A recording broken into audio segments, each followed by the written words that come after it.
আসসালামু আলাইকুম, স্বাগতম আজকের সংবাদে। বাংলাদেশ ও বিশ্বজুড়ে ঘটে যাওয়া 5টি গুরুত্বপূর্ণ সংবাদ। শুরুতে শিরোনাম। ভারী বৃষ্টি ও ভূমিধস নিয়ে যে সতর্কবার্তা দিল আবহাওয়া অফিস। বিমানবন্দর থেকে 123 বাংলাদেশিকে ফেরত পাঠালো মালয়েশিয়া। মাইলস্টোন ঘটনায় জ্বলল আরো এক প্রাণ, নিহত বেড়ে 32। থাইল্যান্ড কম্বোডিয়া সীমান্তে তীব্র গোলাবর্ষণ, নিহত 16। টি-20তে নতুন মাইল ফলক স্পষ্ট করলো বাংলাদেশ। এবার বিস্তারিত।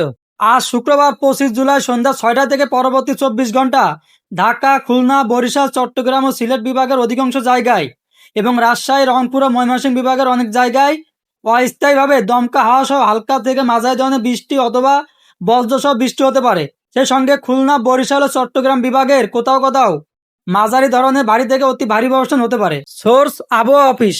প্রয়োজনীয় শর্ত পূরণ করতে না পারায় বিমানবন্দর থেকে 123 বাংলাদেশি সহ 198 জনকে ফেরত পাঠিয়েছে মালয়েশিয়া। আজ শুক্রবার 25 জুলাই মালয় নিউজের এক প্রতিবেদনে এ তথ্য জানানো হয়েছে। প্রধান উপদেষ্টা প্রেস উইং জানিয়েছে, মাইলস্টোন ঘটনায় আজ শুক্রবার 25 জুলাই সকাল 10টা পর্যন্ত মোট 32 জন মারা গেছে। এখনো রাজধানীর বিভিন্ন হাসপাতালে চিকিৎসাধীন রয়েছে আরো 51 জন। দীর্ঘ এক দশকের মধ্যে সবচেয়ে ভয়াবহ সংঘাতে জড়িয়েছে থাইল্যান্ড ও কম্বোডিয়া। আজ শুক্রবার 25 জুলাই টানা দ্বিতীয় দিনের মতো উভয় দেশ একে অপর উপর ভারী গোলাবর্ষণ চালিয়েছে।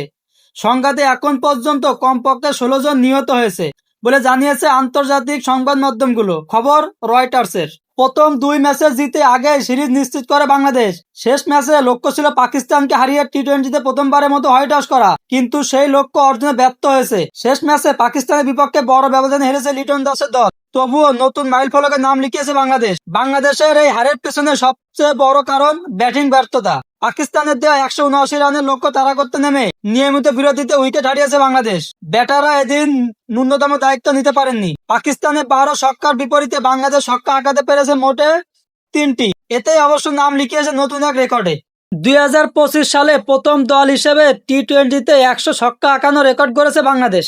পরিসংখ্যান বলছে, চলতি বছরের মধ্যে টেস্ট খেলুড়ে যতগুলো দল আছে তার ভিতরে সর্বপ্রথম বাংলাদেশ টি-20তে 100 ছক্কা সেঞ্চুরি হাঁকালো। এই ছিল আজকে সেরা 5টা নিউজ। চ্যানেলটা সাবস্ক্রাইব করে পাশে থাকার অনুরোধ রইল। ধন্যবাদ আপনাকে।